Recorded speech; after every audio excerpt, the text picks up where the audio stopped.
to thank everybody so very much and let you know right away that I'm going to be cutting the heck out of this talk to make sure that we stay on time.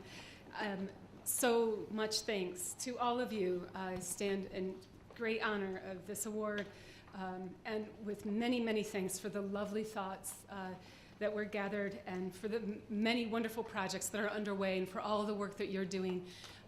The work that I hope to be talking about today, I believe allows us to find a way to move forward together at a time of great divisiveness and very, very difficult feelings in the country about our public discourse, about our role as scholars, our role as teachers, our role as knowledge makers, and the important work that we do every day in the service of people whom we love and whom we feel a great deal of affinity with. I'd like to thank Veronica, of course, for organizing this. Again, it's been a wonderful conference. I would like to thank my family who is here, my sisters, my brother-in-law, Perry, my mother, who passed away in 2001, would also be very proud. And all of you who have supported my work for so many years. You really sustain me, and I very much appreciate that.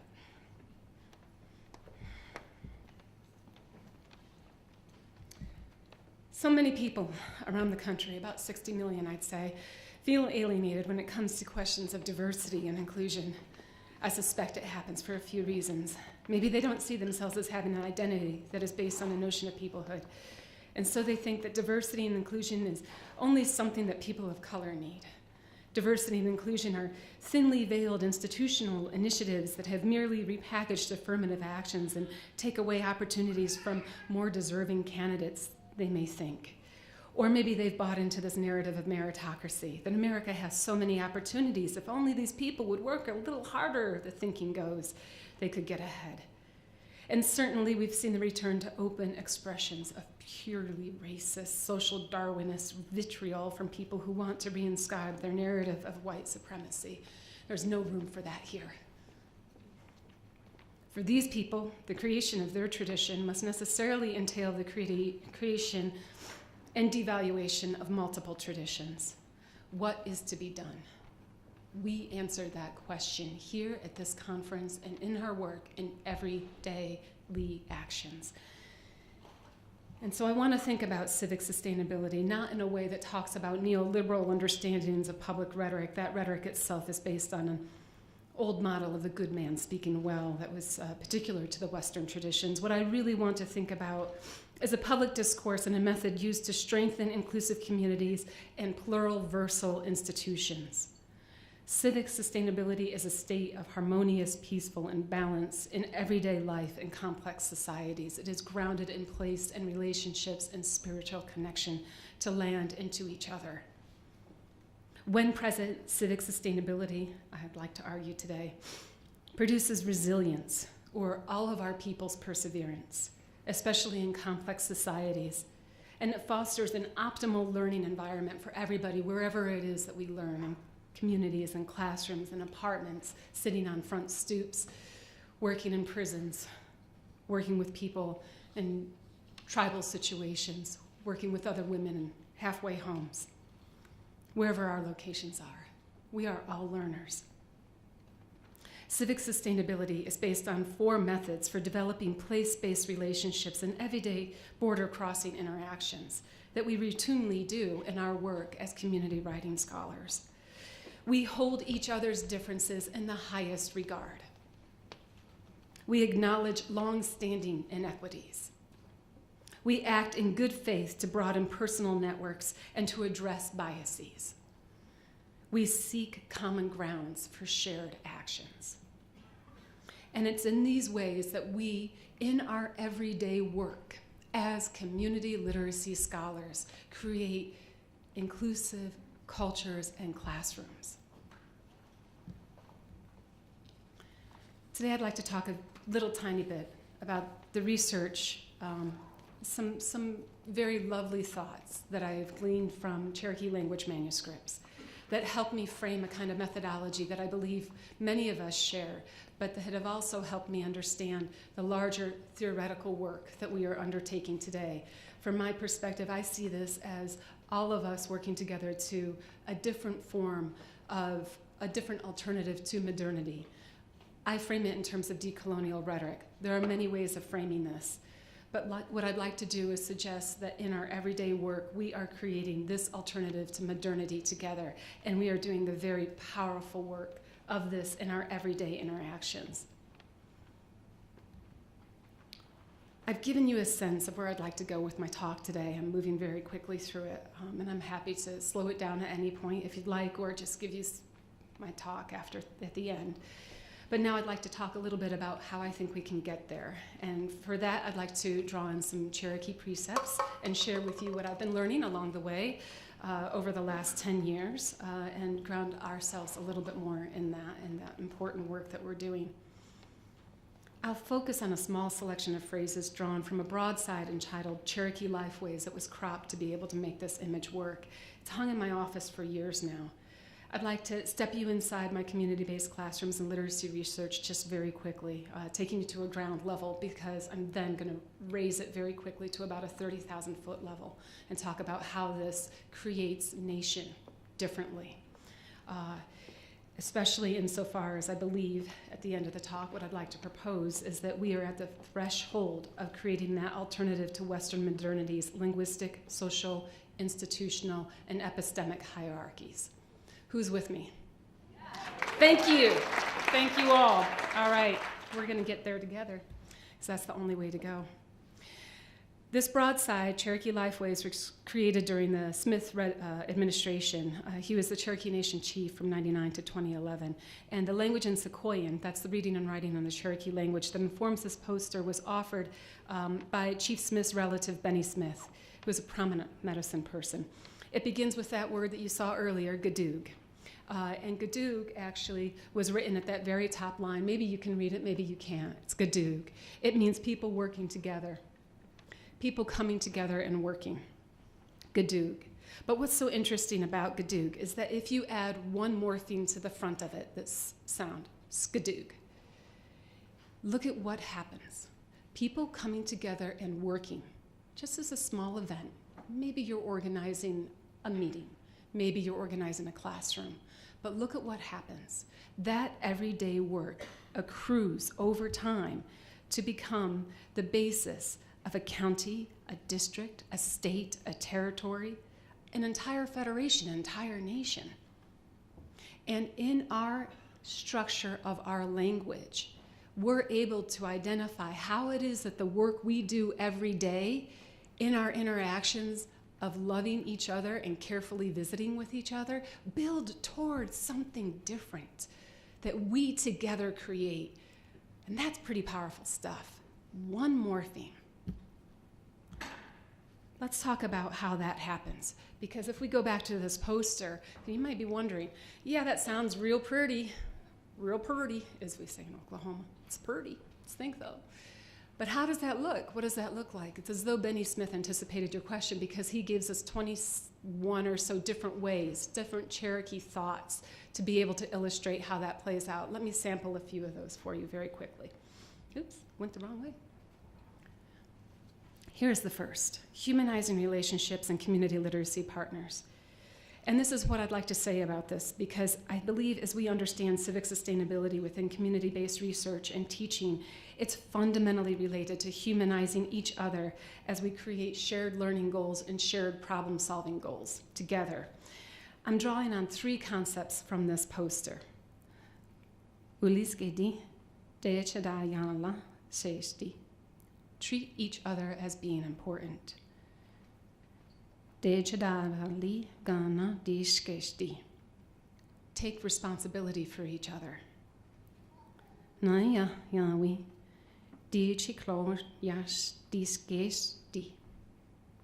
Include everyone. How might we go about humanizing relationships and community literacy projects?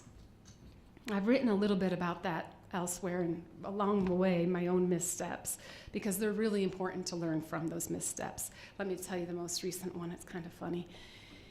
It happened when I was trying to introduce myself this past year at a Cherokee language immersion class, and I said, yeah, dide yo hanski. And my teacher said, wow, I finished my introduction.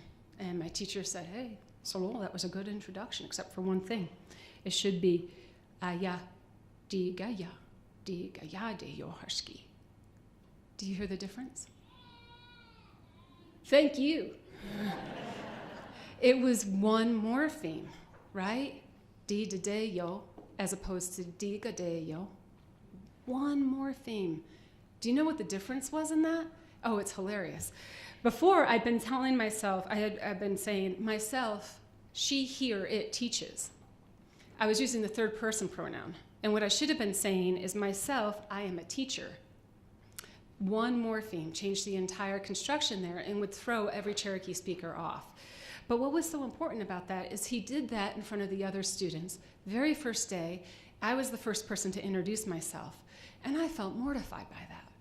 I don't know these people. What am I doing here? You know, I'm being corrected, but he did this because we had a long-standing relationship.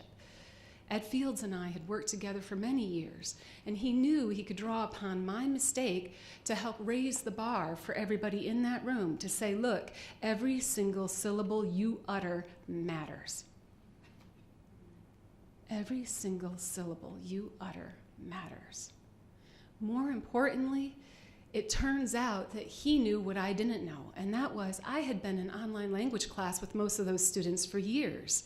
And as soon as they finished their introductions, it was like homecoming.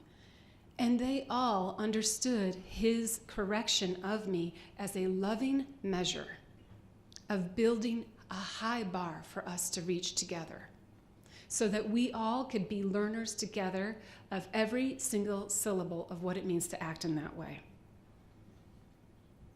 I think that has everything to do with how we can understand agreements in our classrooms and our communities, and how we build for each other the very high expectations of what is very good agreements in those communities, and how it is that we can do that work together.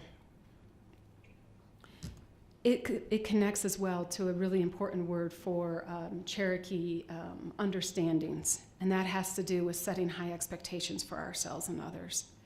Because creating these kinds of shared learning goals and these learning goals within classrooms, the kinds of ways in which we act responsibly with our communities, all of those goals that we develop together, agreeing to challenge myths and stereotypes in our own groups about each other. This is the work that we do every day in our community literacy projects. Can I get a little nod there if you agree? Thank you. A lot of these agreements are things that we do in our everyday work that I've heard you talk about this entire week, and it makes me proud and delighted to know that we are doing this together across all of our differences while acknowledging inequalities and making this pathway of fresh intellectual work possible for each other and with each other. We do that because we set high expectations for ourselves, and our community members set high expectations for us, and we set these high expectations for our students. This brings us to a Cherokee life way. Ichi nasti, ichi hasty. Live and be very skilled in all areas of life. Man, that's beautiful. Ichi nasti, ichi hasty. Indeed, it's more crucial than ever that we consider ourselves, community members, and our students to be striving to be very skilled in many areas of life. If we are to be more fully human, we need to understand ourselves as continually learning, growing, and changing, especially with humility. It's through our interactions with each other inside and outside of classrooms, inside and outside of communities, at conferences, at workshops, in our homes and in communities that help us become more skilled in more areas of life.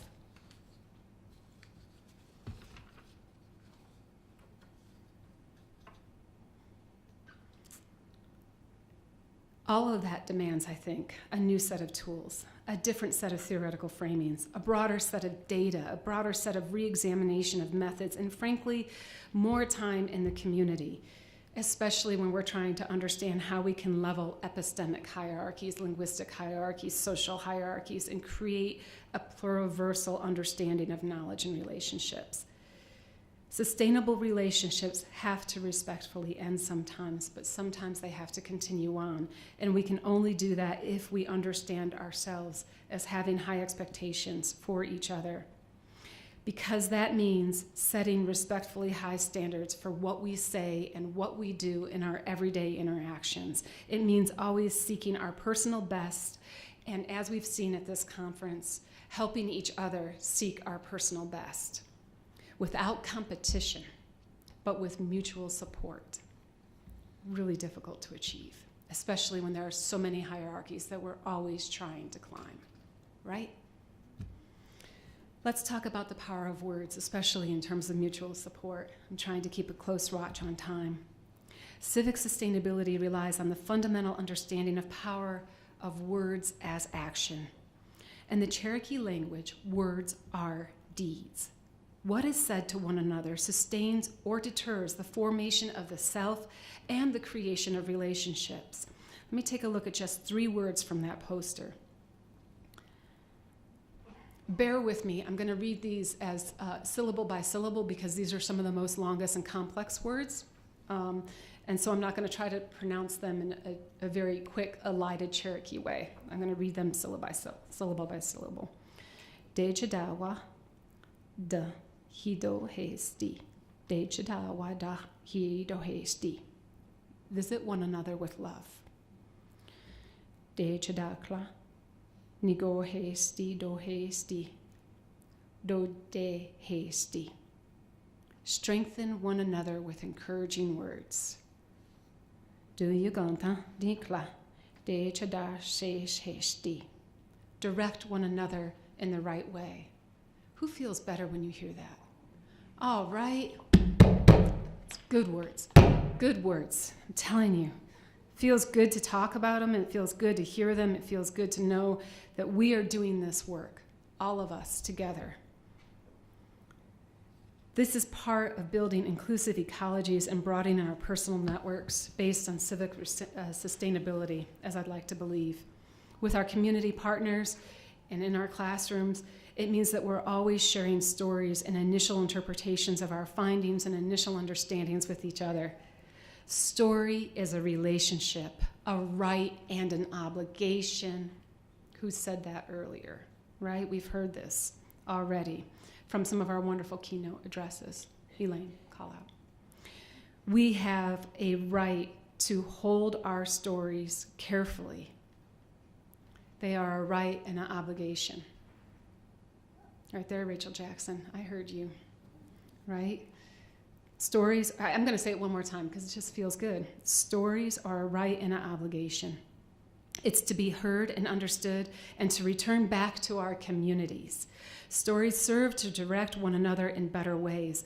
A story is a loving visit with one another, the promise to listen, to reflect, and to pass along to others with encouraging words. I'm thinking of you too, Ms. Latham. You know I am. I'll never forget the time when I was feeling a bit small. I was being teased in a group of other Cherokee language learners because my nickname means squirrel in Cherokee, Saloli. I hear a few of you laugh, right? It's understandable, squirrel. If you're looking at the hierarchies of animals, well, squirrels aren't necessarily at the top there, right? One woman from the Ozarks in Missouri said to me, squirrels, them good eats.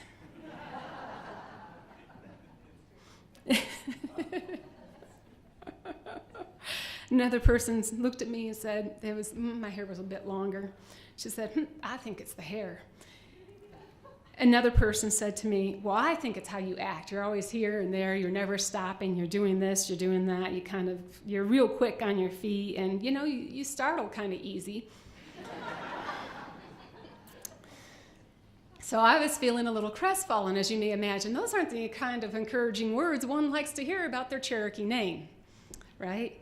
So Benny Smith, you remember I mentioned him earlier. He pulls me aside, and he said the best thing I've ever learned about squirrels. He told me that they are keepers of the woods. Let that one settle in. Squirrels are keepers of the woods, planters of trees, right? All those nuts they gather, they're planting the trees. You would not have any forests without squirrels, would you? Would you?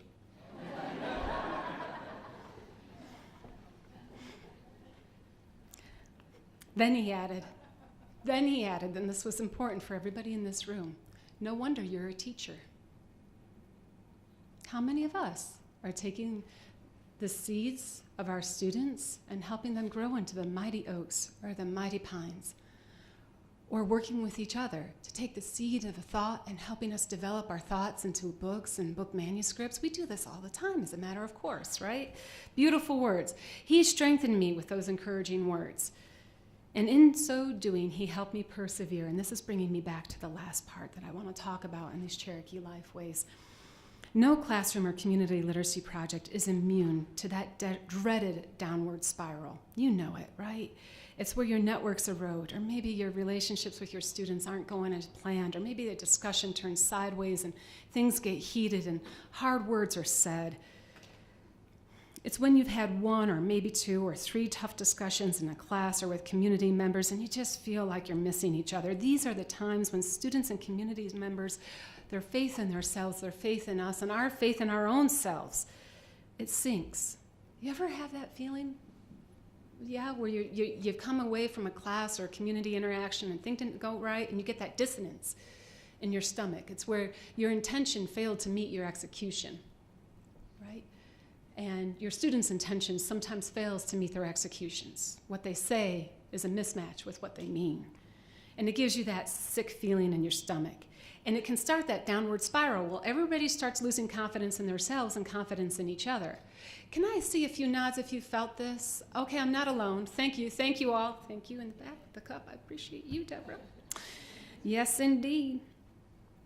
For community writing scholars like ourselves, the downward spiral of a few difficult discussions or less than ideal interactions can challenge our confidence, maybe make us question the faith we have in our own abilities, or maybe even make us less sure about our methods or our assignments or our self-reflexive, or maybe we're unsure about our skin color working with peoples of difference, or maybe we're unsure about our gender working with people who are in transition, or maybe we're unsure of ourselves in ways that's perfectly understandable when you're learning. What's so important there is that one of the main lessons of building civic sustainability in Skadoog or Gadoog is to understand that civically sustainable relationships help us place ourselves in time and location and pick ourselves up and continue on. They help us persevere. Here's some encouraging words along that line. Gawalicha, di chade yohisti.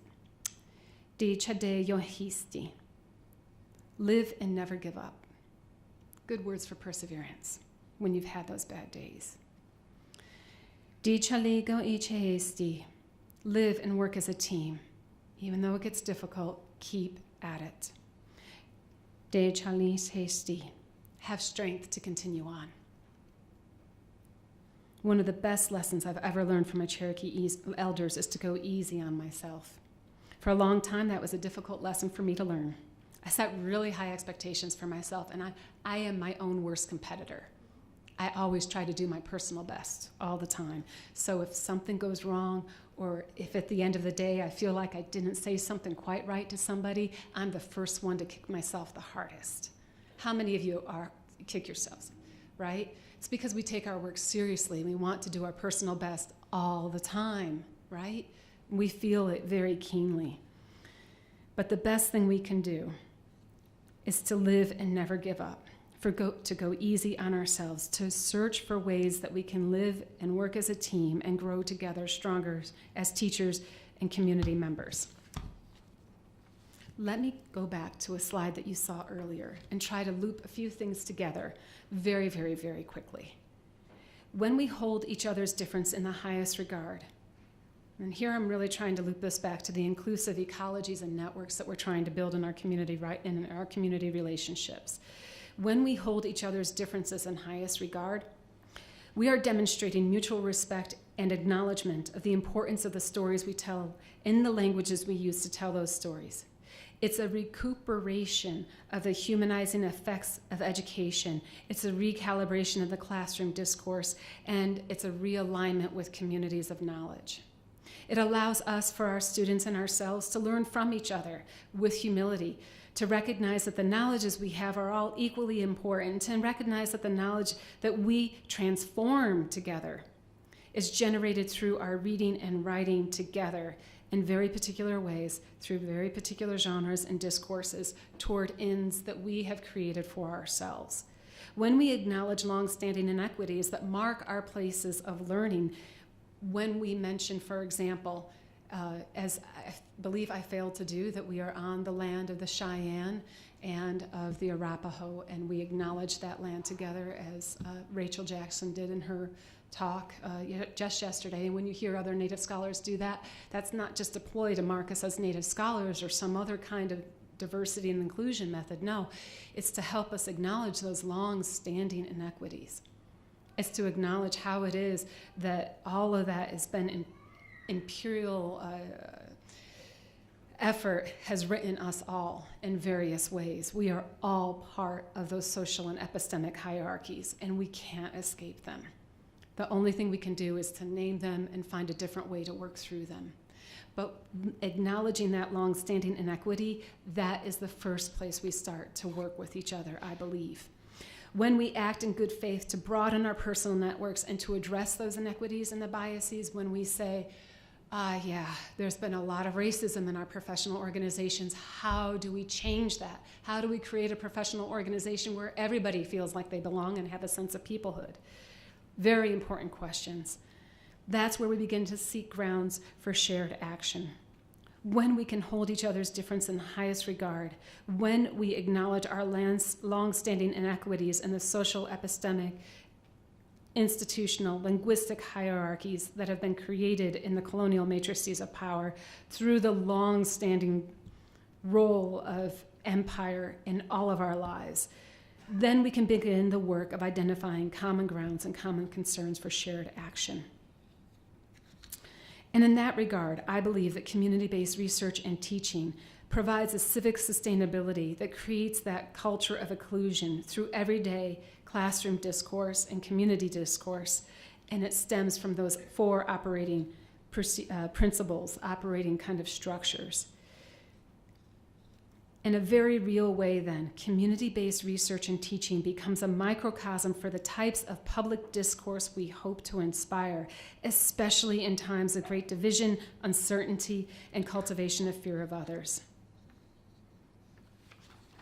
I'm going to go ahead and end it here. I was going to link out to colonial matrices of power and talk about two implications for this work, so I will do so just very quickly, only to say that civically sustainable discourse, the work that all of us are doing here, because this is the most exciting implications of this, it enables us to epistemically delink from all of the ways in which we have been written by empire's hierarchies.